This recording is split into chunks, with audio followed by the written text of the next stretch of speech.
Hello everyone, এমকে Bengali ক্লাসরুমে সবাইকে জানাই স্বাগত।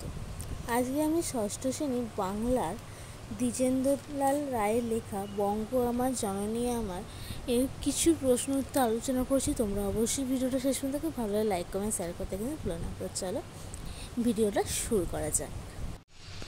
একের দাগে যে লেখক পরিচিতির যে প্রশ্নটা আছে সেটা আগে আমরা আলোচনা করে নিচ্ছি। ফার্স্ট প্রশ্ন কি আছে দেখো তোমরা, একের এক, দ্বিজেন্দ্রলাল রায়ের রচিত দুটি কাব্যগ্রন্থের নাম। আমরা এখানে লিখেছি খাতায়, দেখো দ্বিজেন্দ্রলাল রায়ের রচিত দুটি কাব্যগ্রন্থের নাম হলো আর্যগাথা এবং মন্ত্র। নেক্সট কি আছে দেখো, 1.2 কবি দ্বিজেন্দ্রলালের কবিতার মূল সুর কী ছিল? দেখো তোমাদের এখানে অ্যান্সার দেওয়া রয়েছে যে স্বদেশ প্রেম। তো আমি খাতা একবার দেখিয়ে দিলাম, স্বদেশ প্রেম।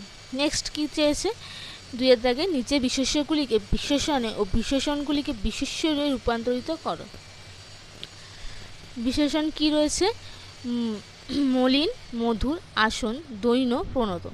বিশেষণ কি? মলিন, মলিনতা, মধুর, মধুরতা, আসন, আসনী, দৈন, দিন, প্রণত, প্রণতি। নেক্সট 3 দাগে দেখো নিচে কতগুলি উপসর্গযুক্ত শব্দ দেয়া হলো, শব্দগুলি থেকে উপসর্গ আলাদা করে দেখো। উপনিবেশ, উপনিবেশের উপসর্গ কি? উপনিবেশ উপ। তারপরে কি আছে? অশোক, অশোক দেখো অশোকের উপসর্গ অ, অলোকের উপসর্গ আ, প্রণতর কি? প্র। ঠিক আছে। তারপর নেক্সট কি আছে, নিচের বাক্যগুলির উদ্দেশ্য বিধেয় অংশ ভাগ করে দেখো। প্রথমে কি লেখা আছে যে কেন গো মা তোর মলিন বেশ। এর উপসর্গ কি হতে পারে?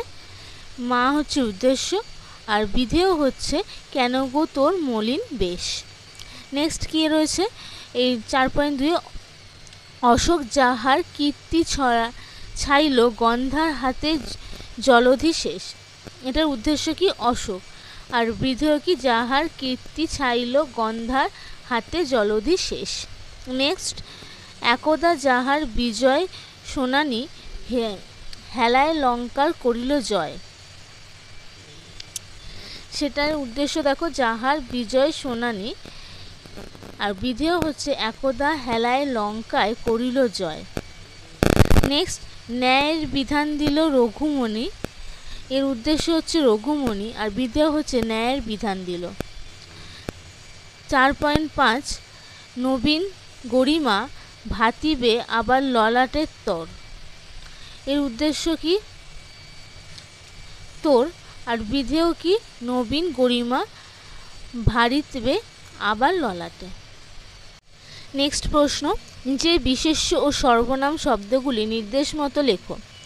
আমি যোগ সম্বন্ধ যোগ বহুবচন ইকুয়াল টু আমাদের। 5.2, আমি প্লাস কর্তৃকারক প্লাস বহুবচন ইকুয়াল টু আমরা। 5.3, তুমি প্লাস সম্বন্ধপদ প্লাস একবচন ইকুয়াল টু তোর। 5.4, যিনি প্লাস সম্বন্ধপদ প্লাস একবচন ইকুয়াল টু যার। একই রকম অর্থযুক্ত শব্দ কবিতা থেকে খুঁজে নিয়ে লেখো। গৌরব, গরিমা, সুর, তান, মুক্তি, মোক্ষ, নতুন, নবীন, জলধি, সাগর। নিম্নলিখিত প্রত্যেক ব্যক্তি ও প্রতিটি স্থান সম্পর্কে 2-4টি বাক্য লেখো। বুদ্ধ, আনুমানিক 563 খ্রিস্টাব্দে নেপালের লুম্বিনীতে গৌতম বুদ্ধ জন্মগ্রহণ করেন। তার ছেলেবেলায় নাম সিদ্ধার্থ। গৌতম বুদ্ধর পিতা সুধোধন ও মাতা মায়াদেবী। তিনি দীর্ঘ তপস্যায় সিদ্ধি লাভ করেন। গৌতম বুদ্ধ ধর্মের প্রবর্তক। অহিংসা ও সেবা যে ধর্মের মূল কথা। আনুমানিক 473 খ্রিস্টাব্দ 80 বছর বয়সে গৌতম বুদ্ধ কুশীনগরে মৃত্যুবরণ করেন। নেক্সট, রঘুমণি, রঘুনাথ শিরোমণি চৈতন্য ও সমসাময়িক যুগে নবদ্বীপ তথা ভারতের অন্যতম প্রধান নৈয়ায়িক, দার্শনিক ও সাংস্কৃতিক পণ্ডিত। পঞ্চদশ শতকের আনুমানিক 1477 খ্রিস্টাব্দ নবদ্বীপে জন্মগ্রহণ করেন। খুব অল্প দিনের মধ্যেই তিনি খ্যাতনামা নৈয়ায়িক হিসেবে খ্যাতি অর্জন করেন। তিনি নবদ্বীপকে এই নব্যচর্চায় প্রাণকেন্দ্র করে তোলেন, যা ভারতীয় যুক্তিশাস্ত্রের চূড়ান্ত উন্নয়নকল্পের প্রতিনিধিত্বমূলক স্থান অর্জন করেন। আজকে আমি এই পর্যন্তই আলোচনা করলাম। বাকি যে তোমাদের কোয়েশ্চেন অ্যান্সার যা আছে সেইগুলো আমি অন্য একটা পরের ভিডিওতে আলোচনা করব। তো ভিডিও যদি তোমাদের ভালো লেগে থাকে অবশ্যই বন্ধুদের সাথে শেয়ার করতে ভুলো না। তো দেখা হচ্ছে অন্য কোনো ভিডিওতে। টাটা।